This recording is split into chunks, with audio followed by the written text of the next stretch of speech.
you 3 or 4 things to clarify to me. And for a long time, these questions You have to speak a little louder, sir. Yeah, for a long time, these questions were in mind, and very often I thought of you, to meet you and discuss these things, not in a place like this, but privately between you and me. But it was not possible to get this opportunity, and now ultimately I am grateful to Mr. Narayan for arranging this. There is, I think we continued yesterday about something. I think you were telling at the last thing is, I think it's about greed, and as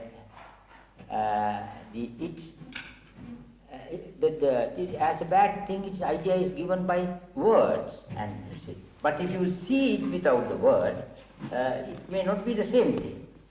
And of course that is quite so, because the thing itself has no word.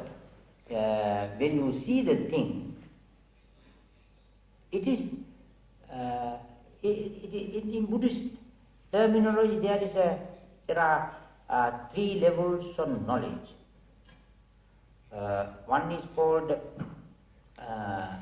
Srutami Prajna, that is that we get wisdom, certain knowledge through learning, the books, teacher. Then there is further development, Chintami Prajna, that is the wisdom that you get by thinking, meditating according to that, your knowledge, still within words, it is still within language. But the highest wisdom is Bhavanami Prajna, which goes beyond words, beyond language. It has no word, it has no name, it has no terminology. That means there you see the thing without a word. I think that is what you meant when you said, when you see the thing, all our those reflections, accumulated meanings disappear. That is how I understood it. I don't know whether that is what you meant.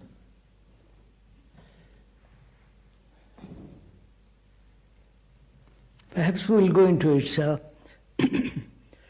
But you have also said you would like to ask some other questions. That's right. That is very interesting. Yes, if you permit me, that is very, I'm very grateful to you for that. Not at all, sir. This is a thing, these are things which were in my mind for a long time. So you know the words arhant in Buddhist terminology. Arhant, yes. Arhant is the person who has realized the truth, who is liberated, who is free, and that's a term very well known. Arhant, yes. And the question was put to the Buddha very often by his disciples and by various people: what happens to an arhant after his death? And then the man asked, does he exist after his death? Buddha said, no. Then he does not exist. Buddha said, no. Then he exists and does not exist. Buddha said, no. Then he does not exist nor not exist. These are the Chatuskoti, the 4 corners. He said, no. None of those terms, exist or does not exist, is or is not, can be applied to that state. All those terms, relative, dualistic terms, are used only within our knowledge, within our the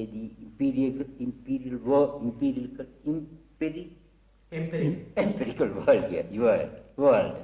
But this is beyond that. Therefore, you can't apply any of those words. So, this answer is everywhere. In many places he was asked this question, and what do you say to this? He said that you can't say exist or Could does not we, exist. could we talk over together, sir? Yes.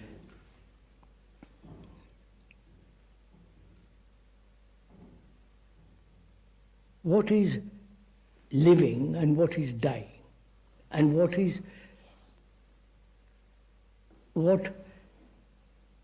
the state of the mind that is dead or in the process of dying? Would that could that, my putting it that way, would it help to answer the question? I don't know. You see, Arahant, after all, Arahat is known, I believe, also in Indian thought, Yes. Yes. Hindu thought, because not that I've read any books, but I've Yeah, discussed. of course, you are in the usage. Yes. Human beings right throughout the world, as far as one can make out, are always inquiring or believing into what is death. Is there life after death? Is there a continuity? And if there is no continuity, what's the point of living at all? Life is such a dreadful affair anyhow, with a lot of trouble, anxiety, fears, and so on and so on. If there is no reward for living properly, or correctly, what's the point of being good, kind, noble, etc.? Could we approach your question from that point of view?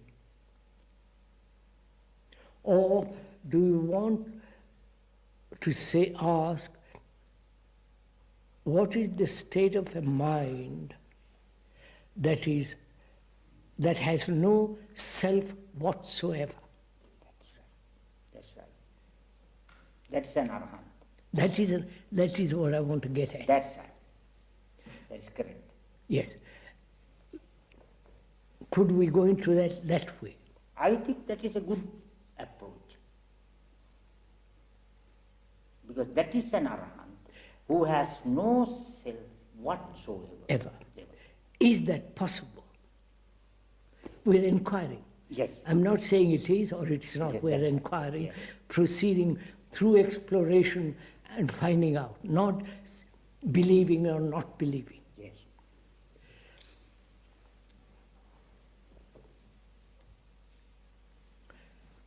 So what is the self?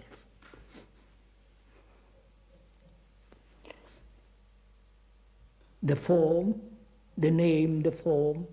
No. Just a minute. Let me inquire. We're inquiring. Okay. The form, the body, the organism.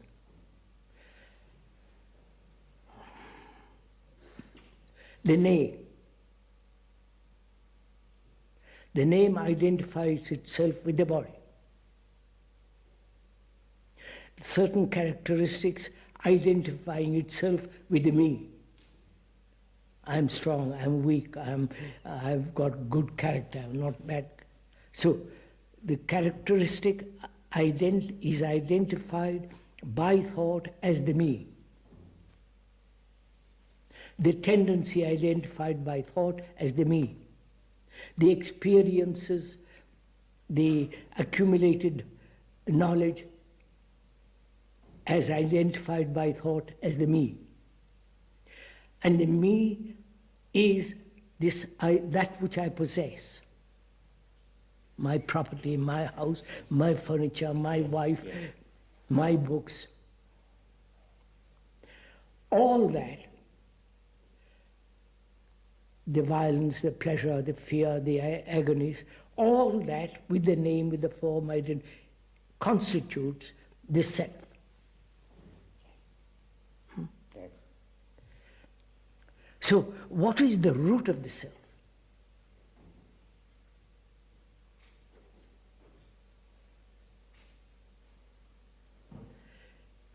is the root of the self, the acquired experiences. I'm inquiring. Sir. Yes, yes. Acquired experiences is the self, the root of, we are inquiring into the very root of it, not the mere expressions of it. Right, sir? Am I all right? I want to laugh a bit. Yes. Yes, that is very important.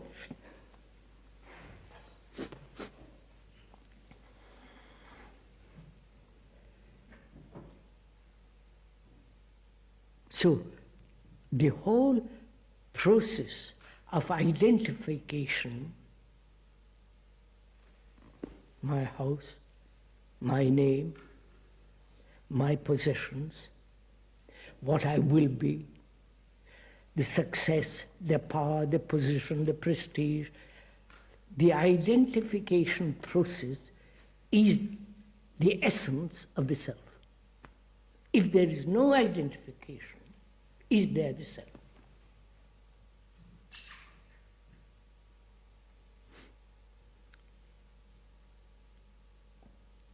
You understand, sir? Yes, sir, I follow.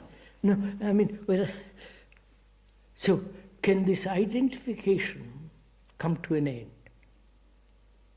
Which is the identification is the movement of thought.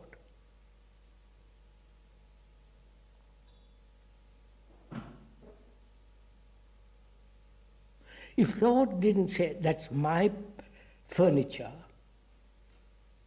identifying itself with that, because it gives it pleasure, position, security, all that. So, the essence, the root of the self is the movement of thought. Would you? Yes. Huh? Yes. So,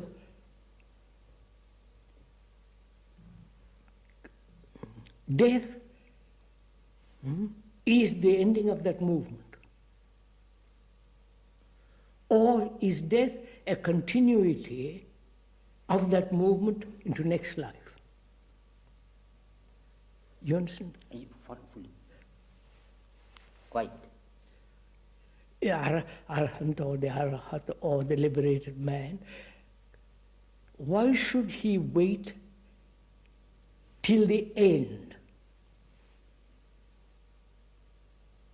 Till he reaches that which is called death. So when we realize thought, the very root of the self is the movement of thought in time, in distance, from here to there, and all the conflicts, miseries, confusions created by thought. Right, sir? Yes. Is the self. So when thought comes to an end, that is a form of death while living. Yes. Right? Yes. Now, can thought come to an end?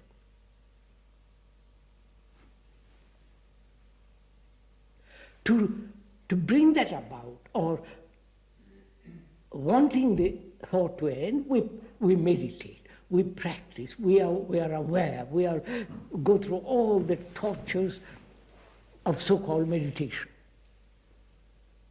Right, sir? Would you agree there? Popularly. Popular religion. What? Popular. No. Yes. I won't. You see, Yes. I won't. Please, sir, if I may point out, the ordinary man is not interested in all this, right? He wants his beer, whatever he wants. He's not interested in all this. Because perhaps wrong education, social conditions, economic position, environmental influences, and maybe the religions have helped to keep the man down there, popular. The elite or somewhere else. You follow? The Pope, the cardinals, you follow? Yes. So I wouldn't, if I may point out, sir, I wouldn't say popular. It is the human tendency. That's all we are talking. Every human being has identified himself and so conditioned himself with something or other, with God, with nirvana, with moksha, with heaven, with paradise, and so on. Now, while living, can that death, which is the end of thought, take place? Not at the end of one's life, which is then it's a graveyard renunciation. There's no meaning. Yes, may I add a little bit when you said it is not necessary to wait till the end of life, till death. And Buddha pointed out the same thing. When this question was put to him, the question was asked also whether what will happen to the Buddha after his death. He asked the disciple, what is Buddha? Is it this body? Yes, like that. Yes. As you said, the form and name and all, yes, all this. It is, of course, in exactly what you said, form and name in Buddhist terminology is called nama rupa. Nama rupa, that is Sanskrit too. Sanskrit for form, yes. And he said, the disciple said, no. Then you can't pinpoint the Buddha even now, living. So, then how can you say after that? Yes. So, if I may ask, I hope you don't think me impudent, why do we bring in the Buddha? We are talking as human beings. Just because I raised the question from the Buddha's point of view. No, as a human being, I want to know whether what happens after death, or what is the significance of death, or can one live in daily life, not as a monk, as a saint, all that stuff, daily life without the self? Of course, my question was not that. The person who has realized the truth, who has become liberated, free, to him what happens?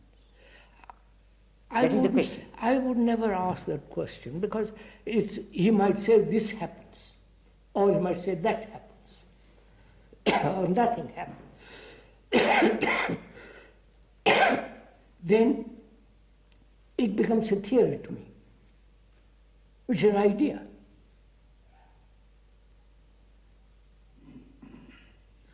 I wanted from you a little more than that. You want from me? Yes. Not a theory. No, if you want it from this person who is talking, you have to inquire as he's inquiring. And therefore he asks, is it possible to live in daily life, not at the end of one's existence, a daily life without this identification process which brings about the structure and the nature of the self, which is the result of thought, can that thought, can the movement of thought end while I'm living? That is the question, rather than what happens when I die. The me is merely a movement of thought. Thought itself is very limited. Right? Yeah. Is a piece in a vast movement. It's a small piece, broken up. Right?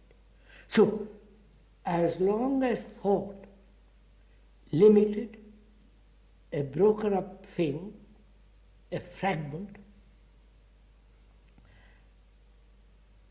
whatever it creates will be still limited, broken up, fragmentary. Right? So, can a human being, you or I or any of us, can we live without the movement of thought, which is the essence of the self?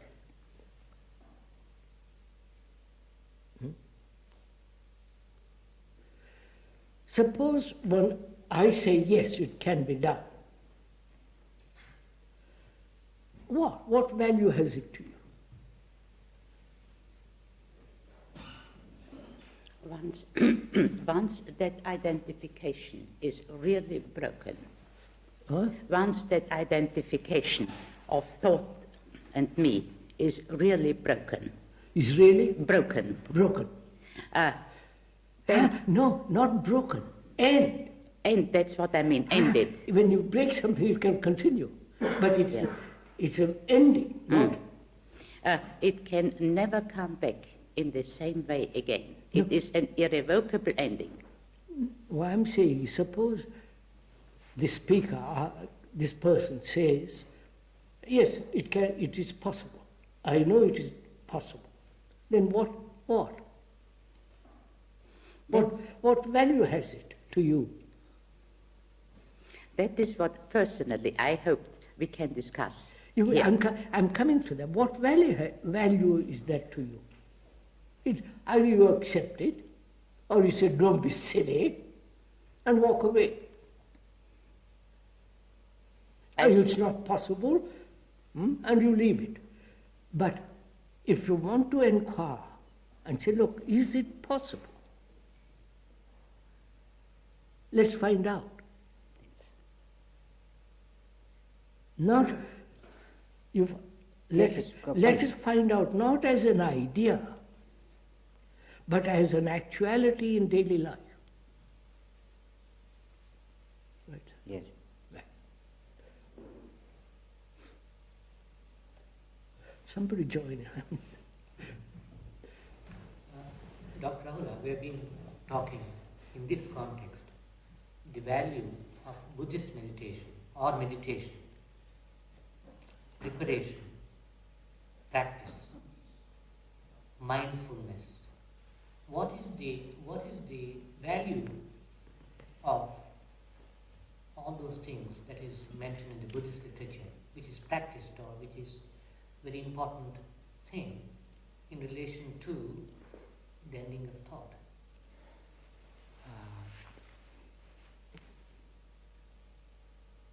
Ending of thought or yes, ending of thought of self. Satipatthana, mindfulness. Yes, say. yes. Satipatthana, mindfulness, or rather presence of awareness. Yes. That is awareness, Yes. presence of mindfulness.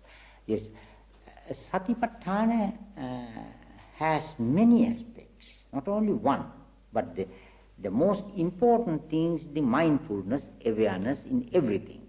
Even now what we do here is a meditation. Yes. It is not sitting with legs crossed like a statue under a tree or in a cave. That is no meditation, that is only an exercise external. Many people take it as to be the meditation. What we do here, nobody will think we were meditating. But to me, this is the deepest sort of meditation. Also given in the Satipatthana. This is called Dhammanupassana, to see, to follow or observe, to be aware of various subjects, topics, things, doctrine, things like that, various things. That is the intellectual side of it. Then there is meditation also, mindfulness, being everything, that whatever you do, eating, drinking, going about, talking, everything, that is mindfulness. And all that leads to what he says. It leads to what he says. And that's the yes, thing I want to... yes, that he leads you to end the thought process of self. Yes. Sir, I hope you don't think me impudent or irreverent to what the Buddha said. I personally haven't read any of these things. I don't want to read a thing about all this. Yeah. They may be correct or not correct. They may be under illusion or not illusion. They may have been put together by disciples, and what the disciples do with their gurus is appalling. Twist everything, So I say, look, I don't want to start with somebody telling me what to do or what to think. I have no authority. So I say, look, as a human being, suffering, going through agonies, sex and mischief and terror, all the rest of it, in inquiring into all that, I come to the point which is thought. That's all. I don't have to know all the literature in the world, which will only condition further thinking. So, forgive me for putting it that way. I brush all that aside. We have done this. Christians, I met Christians, Benedictine monks,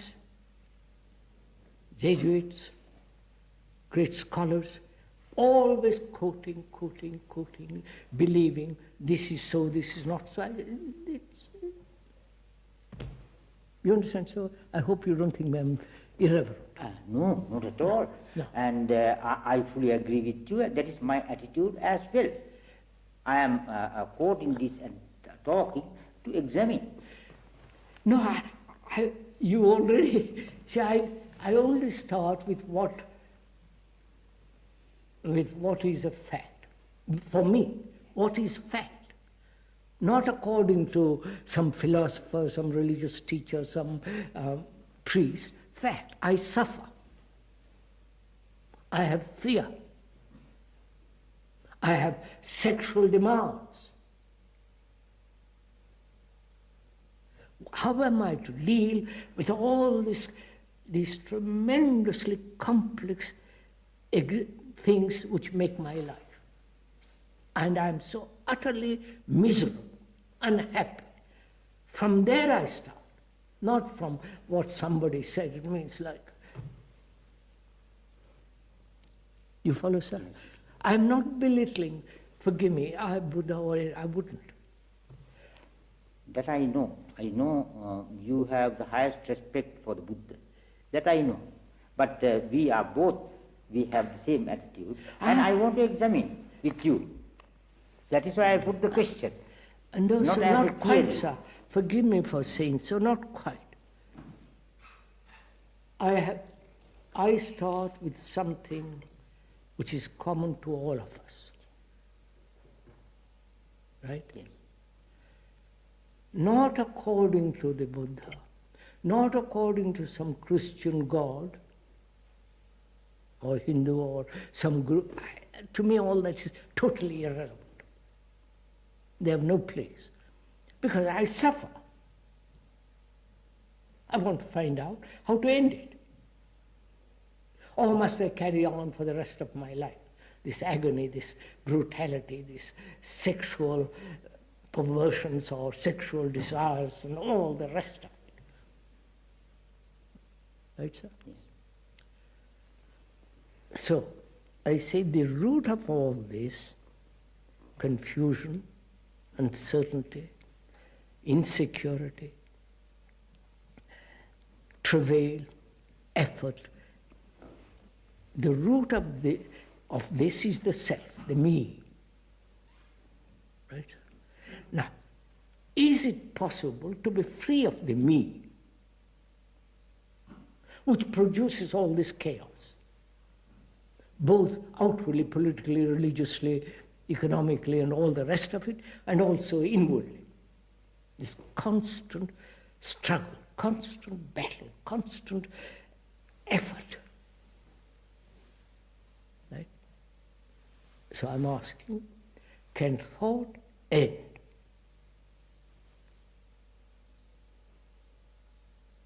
So thought has no future. That which ends then has a totally different beginning. Not the beginning of the me, ending and picking up again later.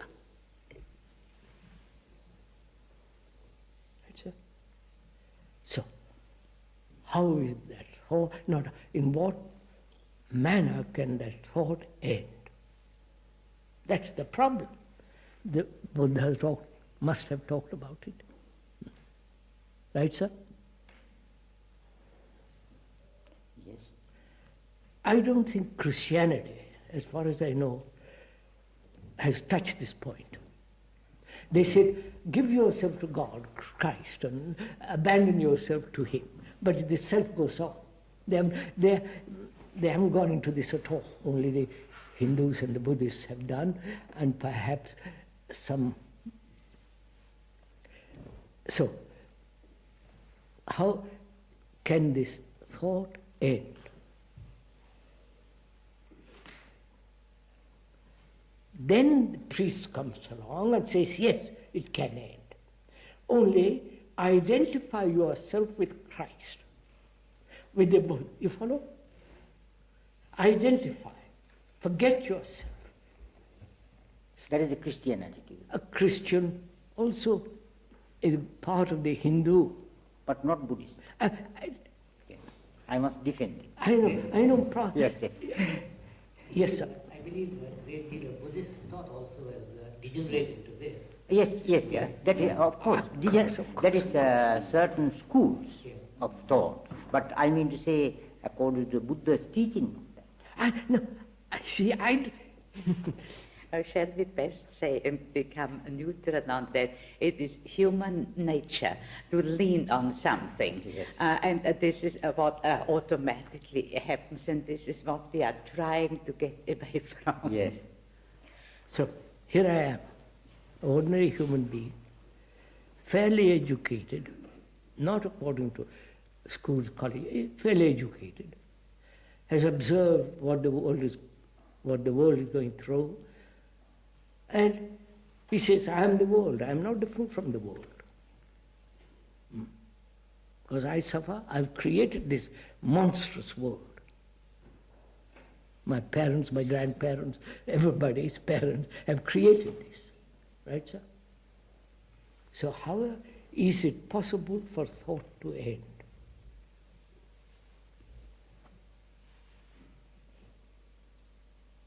Some people say yes, which is to meditate, control, No. suppress. No. I said some people. I said, madam. Beg pardon. Some people have said, suppress it. Identify the self with the highest, which is still the movement of thought. Some people have said,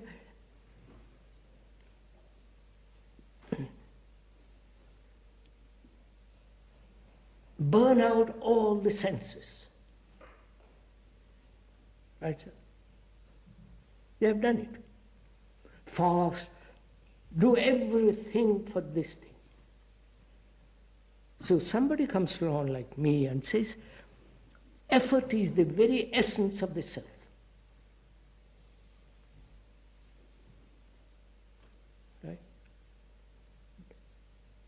Do we understand that? Or has it become an idea and we carry that idea out? You understand what I'm saying? I don't know if I'm making myself clear. That is, if you say effort is the very essence of self. what? Effort is the very essence of self. Is there again preparation? What? A preparation. Eh? A preparation. Ah. A initial training No. to come to that situation. Or does one come to it effortlessly?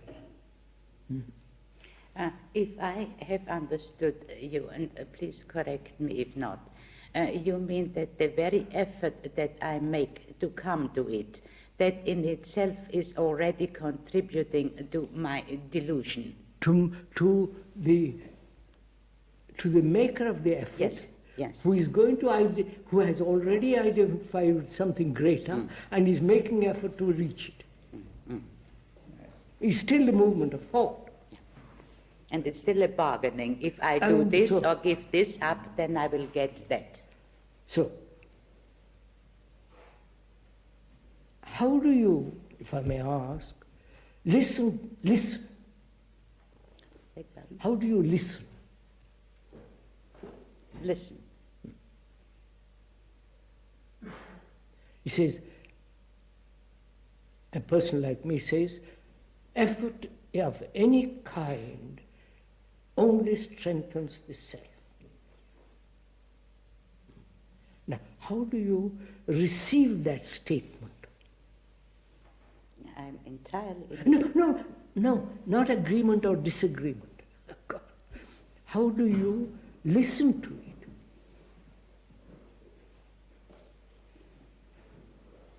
Let it impinge.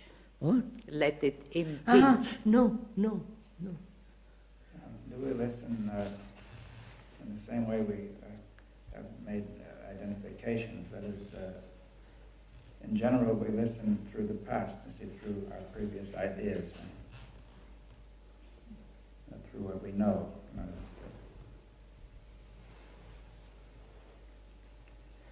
It must be. But is that right? If one can open up and just listen. No. Can't one? When you eat, you are eating because you are hungry.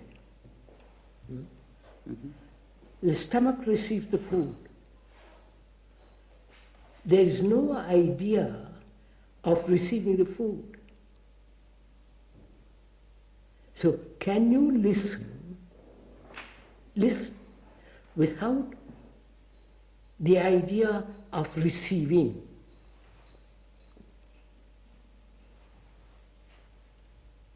Or accepting, or denying, or arguing. Just listen to a statement. It may be false, it may be true, but just listen to it. Can you do it? I would say yes. Huh? I would say yes. Then, if you so listen, what takes place? Nothing. No, madam, don't say immediately nothing. What takes place? I listen to a statement that thought is the root of the self. After carefully explaining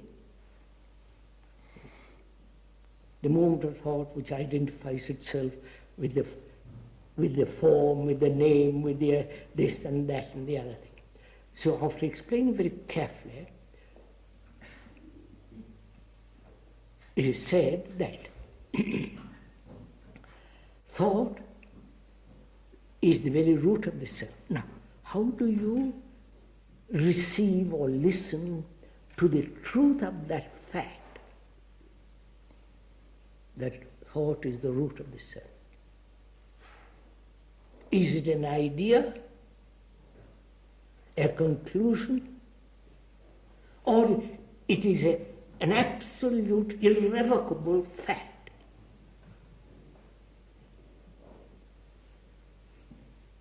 If you ask me, it is a fact. I listen to it, receive it. I see it. No, are you listening as a Buddhist? Forgive me for putting it. I don't know. No, I you am must not know. identifying anything at all. Huh? I am not listening to you as a Buddhist or a non-Buddhist. I'm asking you, sir, are you listening as a Buddhist? Just a minute. Are you listening as a person who has read a great deal about the Buddha and what the Buddha has said? And so comparing, just a minute. And so you have gone away from listening. Right? So are you listening to, I'm not being personal, so forgive me. Yes, certainly not. Are you Oh, listening? you can be quite free with me. I won't misunderstand you, and you won't misunderstand me. I have no fear about it. I don't mind your misunderstanding me at all. I can correct it. Yeah.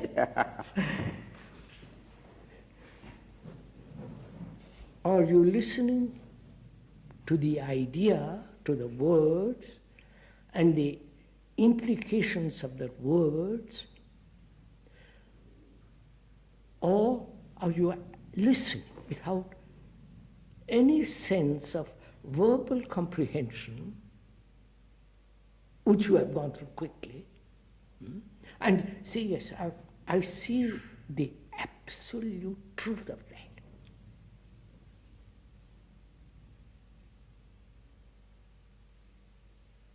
That is what I say. Do you? Yes. No, sir. Then it's finished.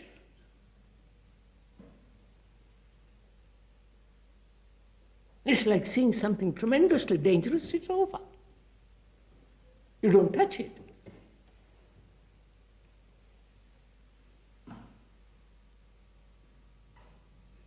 I wonder. Why not? Huh? Why not touch it? It seems to me that there's a tendency to listen through the word, as you say, that there is, and that word identifies, that identification still goes on while one thinks one is listening. Yeah. That this is the problem. It's very subtle. Yes. In other words, it is listening, you use the word in see, in that sense. No, sir, I listen. When you say something to me, what the Buddha has said, I listen. I say you're just quoting from what the Buddha has said, but he's not saying something I want to know. He's telling me about the Buddha, but I want to know what you think, not what Buddha thought. Because then how we establish a relationship between you and me, and not between you, Buddha, and me. I wonder if you see.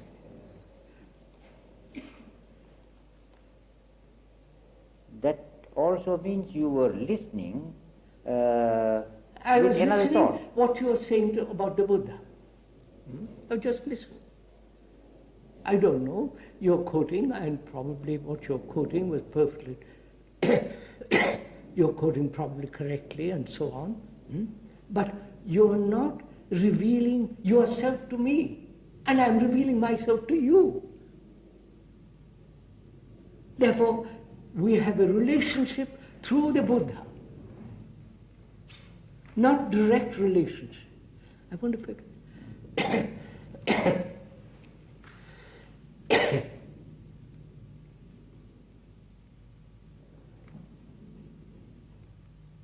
I love my dog, and you like that dog too. But you like that dog, and our relationship is based on that dog. I don't know if I'm making myself. I'm not comparing the Buddha to the dog.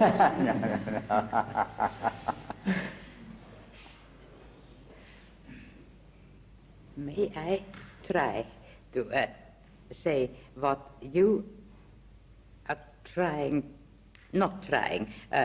What you are looking for is to our personal experiential response to your statement when we your have listened. personal experience is also the experience of everybody else. Naturally. It's not personal. Though it is individually rendered, because... and it is not even... If you and I suffer, it is suffering. Not my suffering and your suffering. But when I identify myself when there is identification with suffering, then it's my suffering. And then I would say, but I must be free of it. But as human beings in the world, we suffer. We are going off somewhere else. It seems to me this question of identification is the main one that is very subtle, and in spite of all that you have said, identification still goes on. Of course. It seems to be built into us. Well, this was really the question, whether that identification can be ended, if I understood rightly. But see, identification prevented listening freely, right, openly, because one listens through the identification. What does identification mean? Why do human beings identify themselves with something? My car, my house, my wife, my children, my country, my God, you follow? Why? To be something, perhaps? Go in, let's inquire why.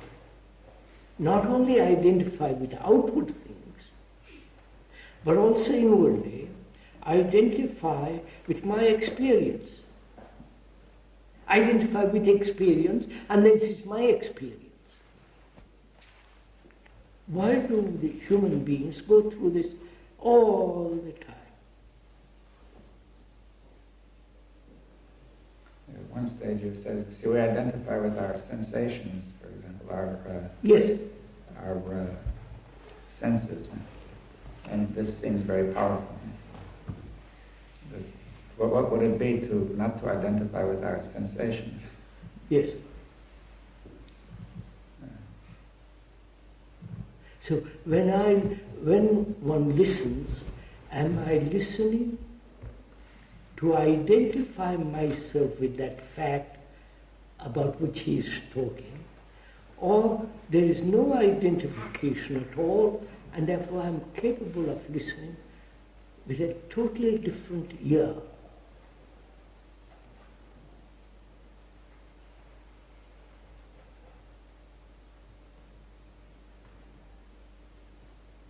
Am I hearing with the ears of my hearing, or am I hearing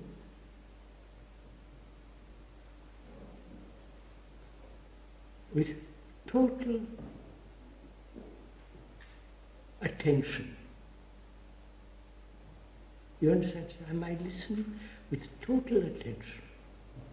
Or my mind is wandering off and says, this is rather boring, and what is she talking about, or he? And so I'm off. But can I attend so completely that there is only the act of listening and nothing else? No identification, no say, yes, that's a good idea, bad idea, that's true, that's false, which are all process of identification. But without any of that, any of those movements, can I listen?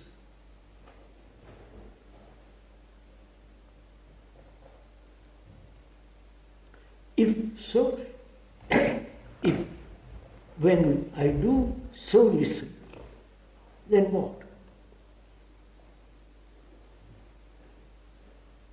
The truth that thought is the essence of the self, and the self creates all this misery, is finished. I don't have to meditate, I don't have to go practice, all that. It's over. Because I see the danger of this thing.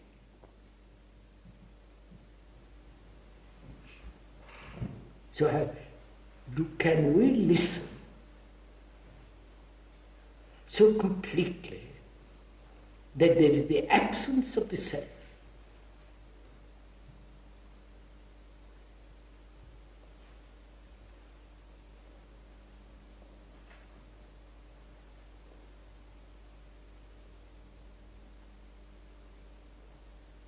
And you say, can I see, observe something without the self?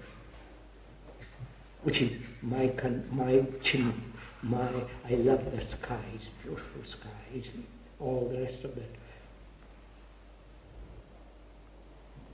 So please, so the ending of thought, which is the ending or cutting at the very, very root of the self. Bad simile, but take that. When there is such active, attentive, non-identifying attention, then does the self exist?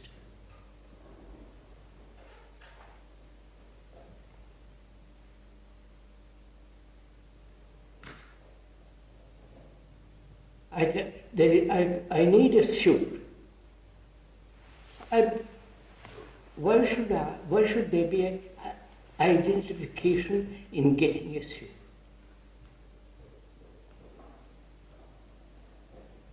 I get it. There is getting it. So, the active listening implies listening to the senses.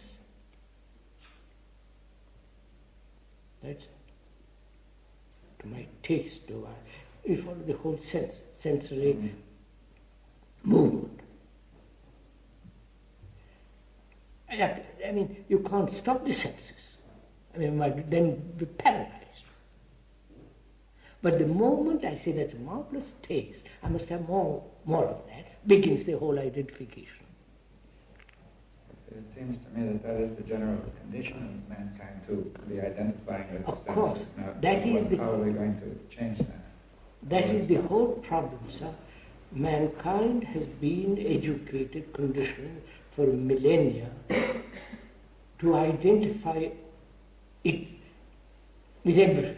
My guru, my house, my God, my country, my king, my queen, all that horrible business that goes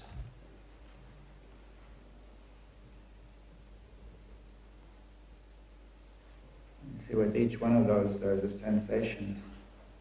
It is a sensation, which you call experience.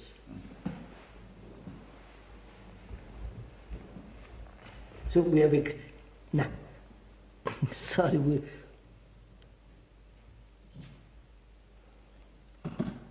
sir? So we should come to our point. Yes. Which is? And the one that we began. Huh? The one that we began. Yes. Yes.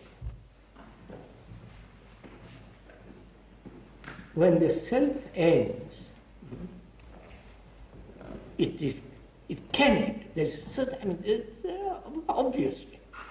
It's only the most ignorant and most highly burdened people with knowledge and identifying themselves with knowledge and say, well, I'll be, all that.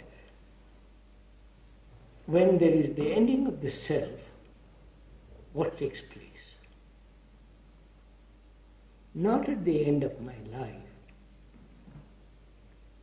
not when the brain becomes or deteriorating. When the brain is very, very active, quiet, alive, what then takes place when the self is not? Now,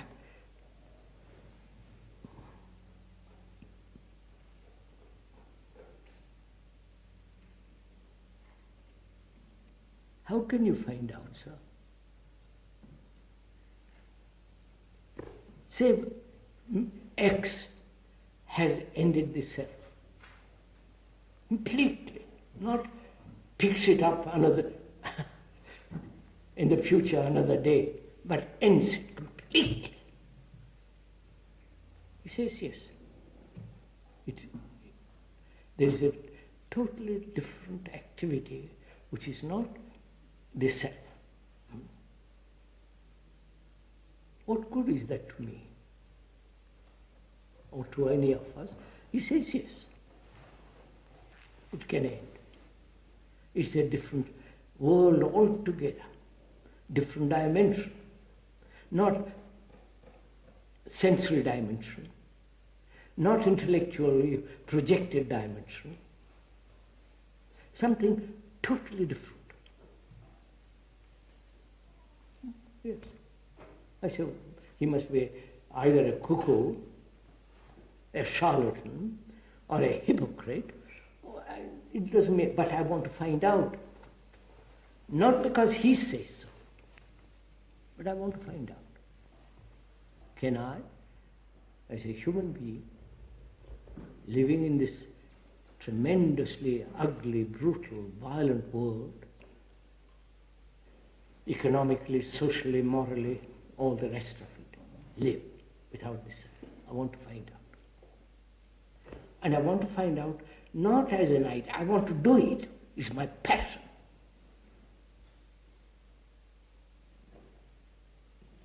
Then I begin to inquire. Why is there identification with the form, with the name? Why should what? It's not very important whether you're K or W or Y. So you examine this very, very, very carefully. Not to identify with yourself with identify with sensation, with ideas, with country, with experience. You understand, sir? Can you do it? Not vaguely and occasionally, but something that you've got to do with passion, with intensity to find out.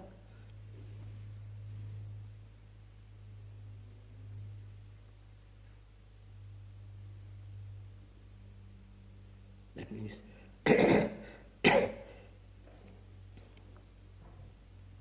I must put everything in its right place. Right? Because I have to have food. I don't have to identify myself with this or that food. I eat the correct food and it's finished. Therefore it is right place. So, but there is all the bodily demands. Sex. Put it in its right place. Who will tell me to put it in the right place?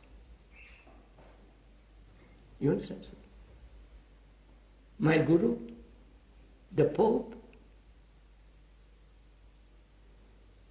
any scripture? If they do, I identify myself with them because they are giving me help to put things in the right place, which is sheer nonsense. I don't know.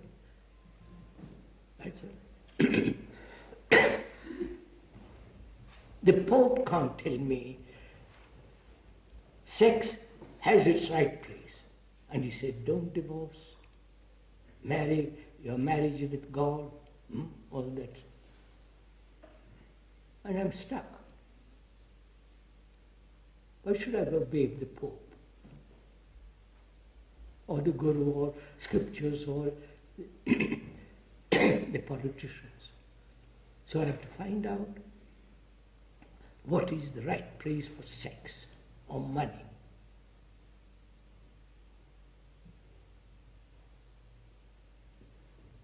Right, sir? What's the right place?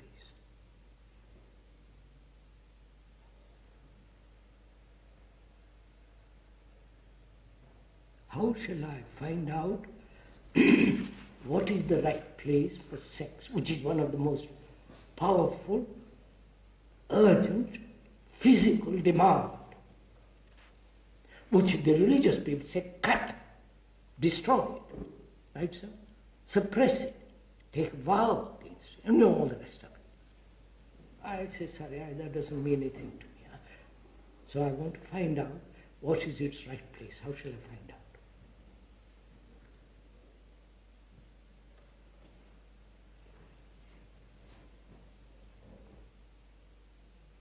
I've got the key to it, right? Which is non-identification with sensation. That's the key of it.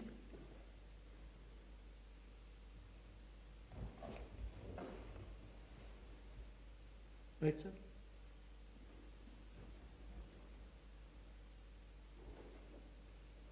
So non-identification with sensation, which is translated in modern word, experience. I must experience sex. Right? So that is identifying with oneself, identification with sensation makes the self. So is it possible not to identify with sensations? Yes, sensations. I'm hungry. Right? But sex is a little more powerful. So I've got the key to it. You understand? The truth of it.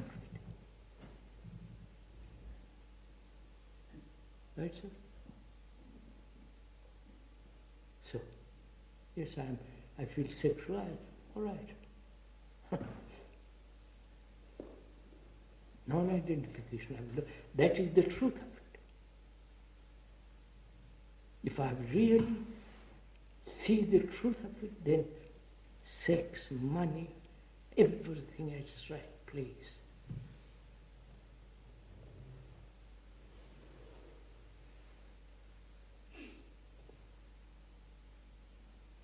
In other words, may I say that you mean to say you can see, or you must see, or you see without self. No. Identification is self. No, I said not to I've got the key that there is the truth that identification with sensation, with this, with that, builds the structure of the self. Right? Yes. Is that an absolute, irrevocable, passionate, lasting truth? Or is it just an idea which I've accepted? Yes, that's true. And I can change that idea tomorrow. But this thing is irrevocable.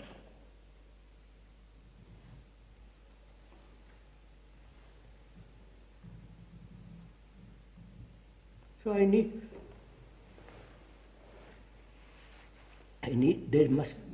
one must have money.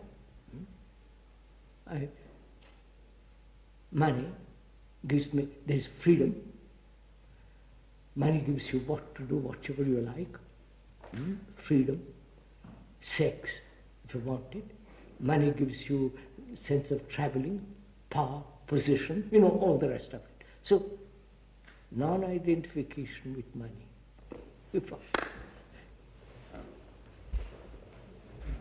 That means the end of desire for anything. What? It's the ending of desire for anything. Yeah. No, at the end, desire has very little meaning. Very little meaning.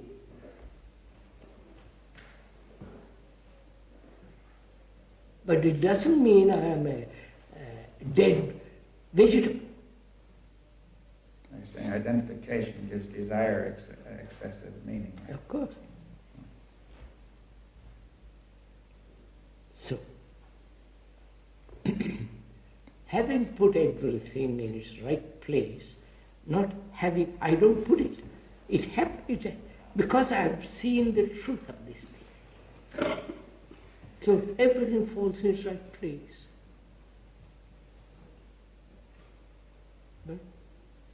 No, I can't tell you. I can't say yes, right or wrong. No, I see what you say. Then, what place has thought?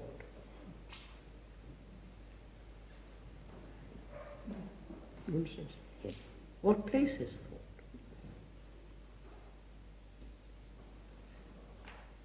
Has it any place at all? Obviously, when I'm talking, I'm using words. The words are associated with memory and so on and so on. So there is thinking there. Not with me, there is very little thinking as I'm talking. Let's go into that. So thought has a place. Right? When I have to catch a train, thought has. When I go to the dentist, when I go to do something, thought has its place. And it has no place psychologically when there is identifying process taking place. Right? I wonder. Are you implying that because there is no thought, the identification or the identifying process has lost its strength? No, not lost its strength. Or it doesn't happen at all? No. We said just now that thought has put these that having the key or perceiving, living with the fact, living with the truth, that identification brings about the structure and the nature of the self, which creates all the innumerable problems. Seeing the truth, living that truth, living, it's in my breath, it's in my throat, in my gullet, it's in part of my blood. Seeing the truth of that, that truth is there. And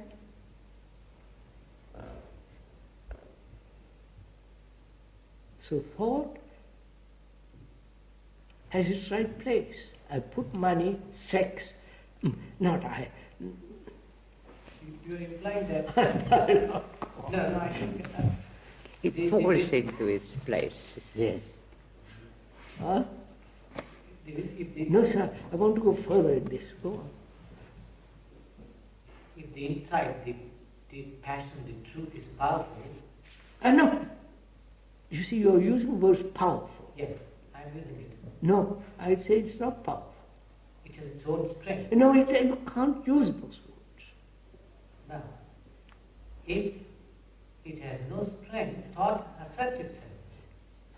No, it's not strength. Or When you say that it's the identification that makes thought do all the wrong things. That's right. Identification has made thought do the wrong things. And it will be all right otherwise. Otherwise, thought has its place. It will be reasonable. Yeah. But when you say no identification, then you mean the self is empty, that it has no content, doesn't it? There are only sensations.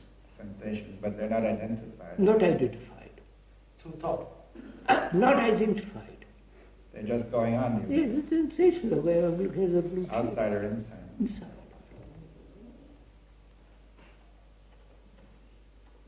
And you're also implying there is no slipping back. Huh? You're also implying there is no slipping back. Oh, of course not. When you see something most dangerous, you don't go slip back or go forward. It's dangerous.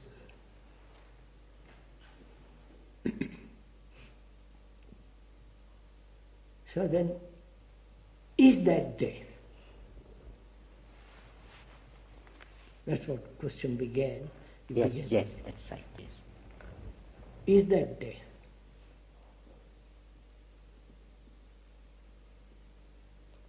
Death, as we know it, that is the brain cells, etc., etc., Yes.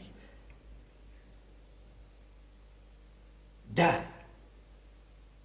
right? The body deteriorates. There is no oxygen and all the rest of it. I'm not here. So it dies. Sensations die with it.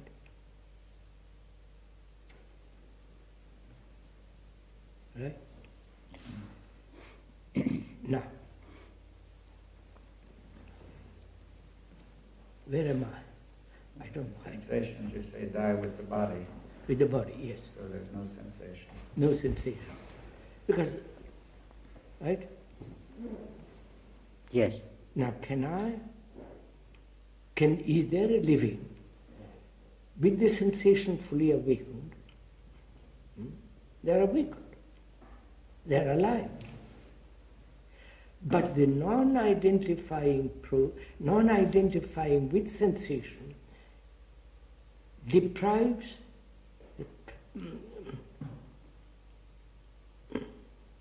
wipes away the self. Right? We said that. That's what we... Now, what is death? Is it possible to live daily life with the death, which is the ending of the self?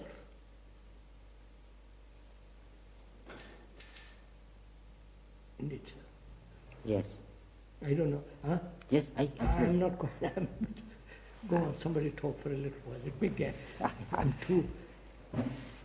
No, I follow it. Yes. Would you say there is a great deal of talk about insight meditation, vipassana? Is insight a thing which endures and doesn't slip back? Is insight that quality? Exactly. Now what he is telling now is the insight meditation. Yes. What he is telling now is the insight meditation. No, I'm asking, does insight endure without reference to time? Don't use the word endure, last.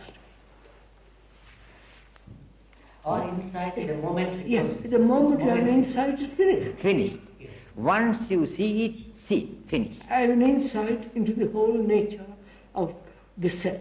I have an insight. Exactly that is what he says. It's complete. It is, complete. in itself it is complete. And there is no coming back. No coming back. No coming back. Otherwise it's not insight. Of No, course, of course. it is, you have seen it and you know it and there is no slipping back, no coming back. Who has seen it? That is There's very only rapid. no, no. Words become always No. into trouble. No, this is only the language. There is no seer apart from seeing. There's no seer apart No, from no, seeing. no. Would you say that the insight transforms the person? That's what we were discussing the other day. The insight transforms not only the state of the mind, but the brain cells itself undergo a change. Absolutely. Therefore, the brain cells being in a different state behave differently. Differently, It's that's not right. necessary to That's see right. the The insight. whole system changes with that. Be careful, sir. Don't. Either it is so or it is not so. So I'm left with this now. I'm left with the question of what is death. Is the ending of the self death? Death in the ordinary, accepted sense of the word.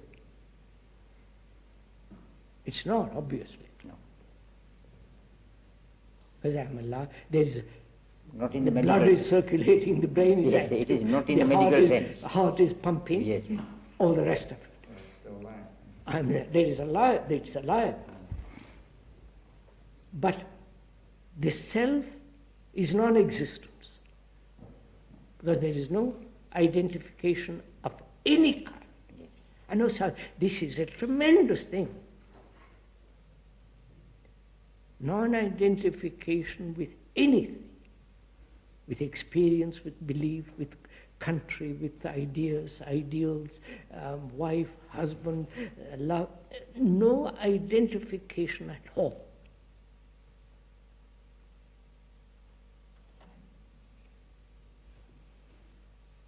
Is that death?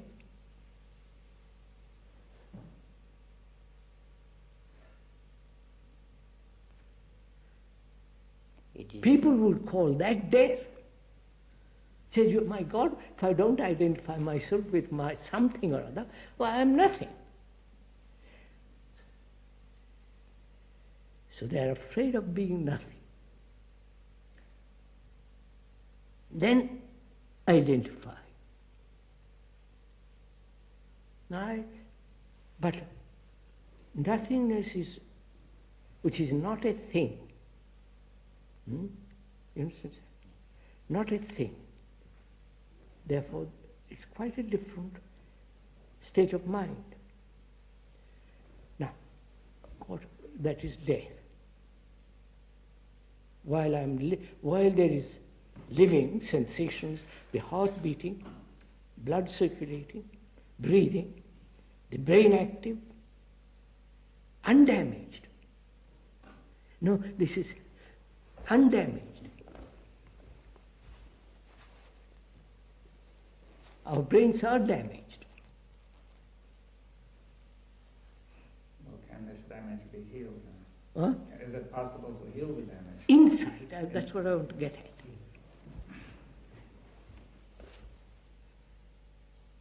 Our brains are damaged. For thousands of years, we have been hurt, psychologically, inwardly. And that hurt is part of our brain cells, remembered hurts. The propaganda for 2,000 years that I'm a Christian, that I believe in Jesus Christ, which is a hurt. Or I'm a Buddhist, I'm a follower, it's a hurt. So our brains are damaged.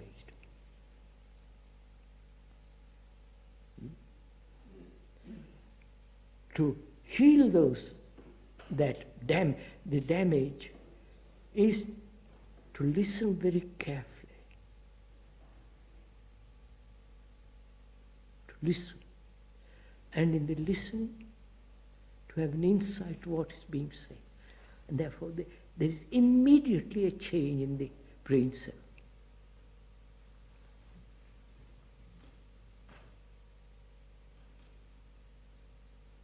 Therefore there is no identification, complete and total.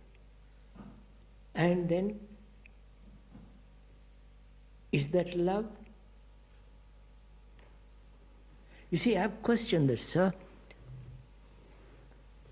Does there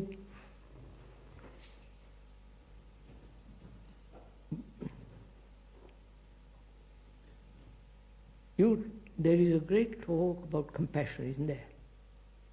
In the Buddhist literature, be compassionate, don't kill, don't hurt. What place has love in compassion?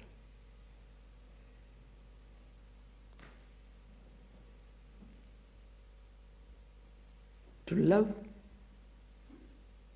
a man or a woman or a dog or a piece of stone, stray cat, to love something, the clouds, the trees, what places, or the nature, any love, a house put together by architects, a beautiful thing, the bricks, to love it, which is non-identifying with the bricks, with the house.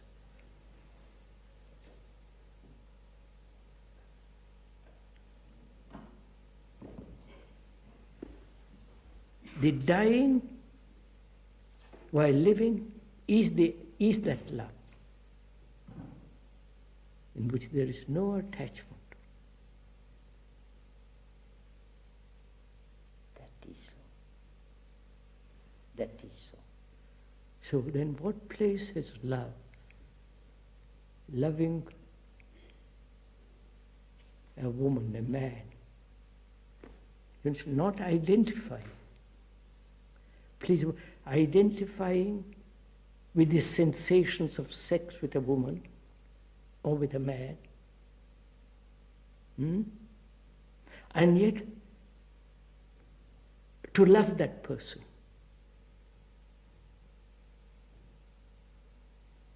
Understand? If, when there is that love is not the woman whom I love. It is global love. I wonder. Fully. Don't agree, sir. Don't No, agree. not agree. I see it. So, Very well. what place has that quality with compassion? Or is compassion the same as love? No.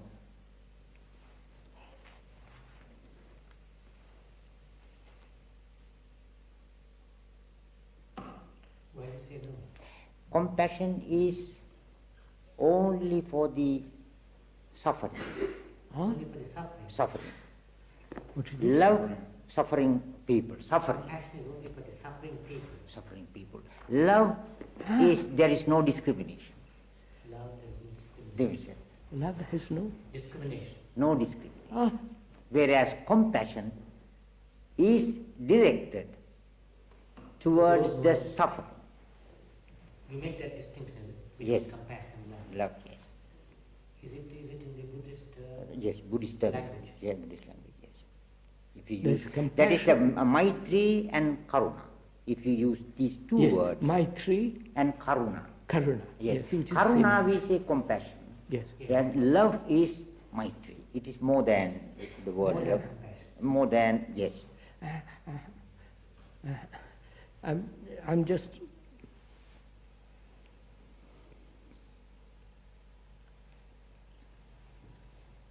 Sir, do I live? Do you? Not you, sir. I'm not his person. Does one love without identification, which implies no self, no attachment?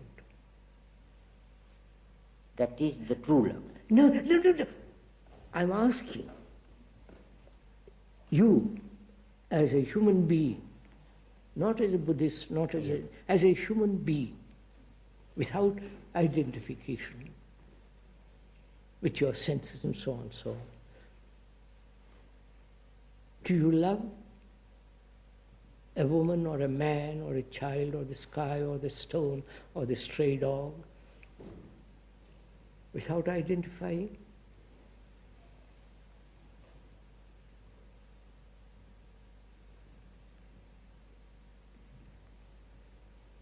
They all suffer.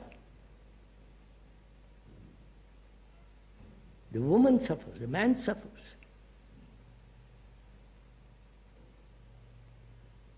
The dog has a terrible life. A stray dog, chased by everybody, kicked by everybody.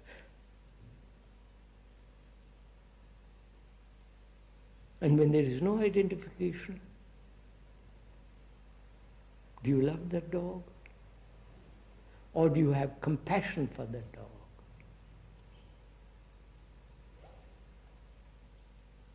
Is compassion an idea? And I must have compassion for the suffering, for the poor, for the besotted, for the demented. I still think the question is there love without for somebody who is not suffering? See, what would that mean? What? Suppose there is somebody who is not suffering.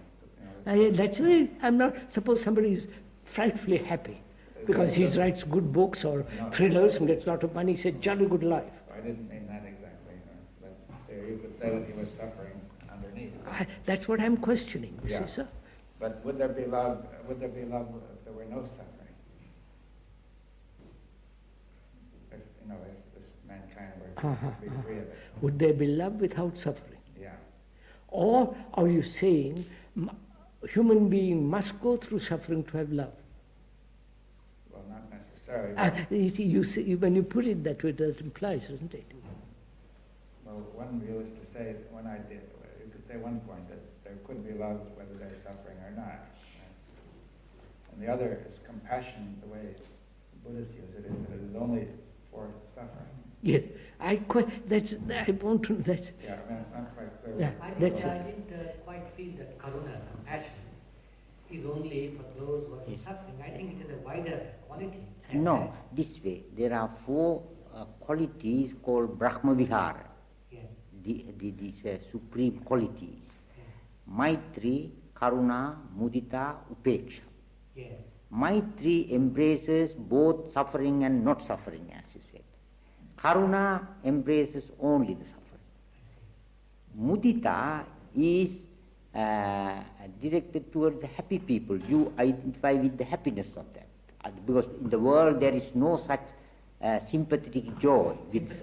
Sympathetic joy. Yes. Upeksha is equanimity. Equanimity. These four qualities are called the Brahma Viharas. That is the supreme divine qualities. And there is clarification. When you use the word love, it is much bigger, vague. No, I haven't come to compassion yet, sir. I just want to know, as a human being, do I love somebody, the dog, the stone, the chimney, the clouds, that beautiful sky, without identifying? Not as a theory, but fact. I don't want to delude myself in theories or in ideas. I want to know if I love that man or woman or that child or that dog, without saying it's my dog, my wife, my house, my brick.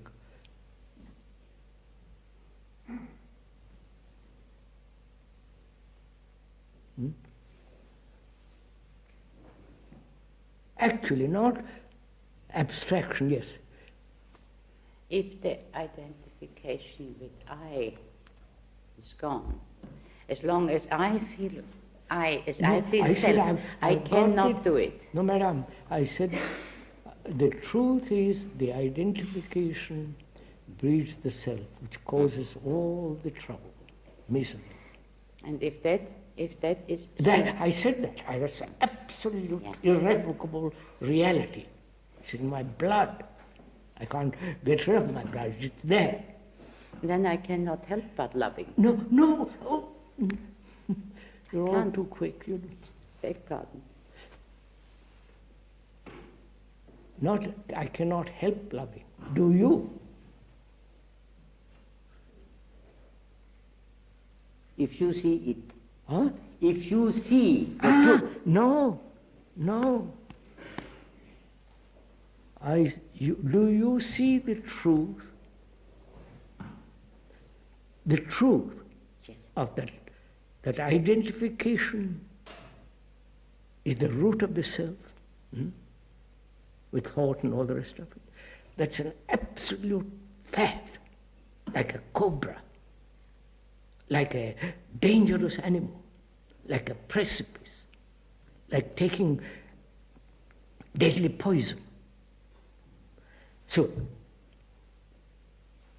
there's no identification, absolutely, when you see the danger. Then, what is my relationship to the world, to nature, to my woman, man, child?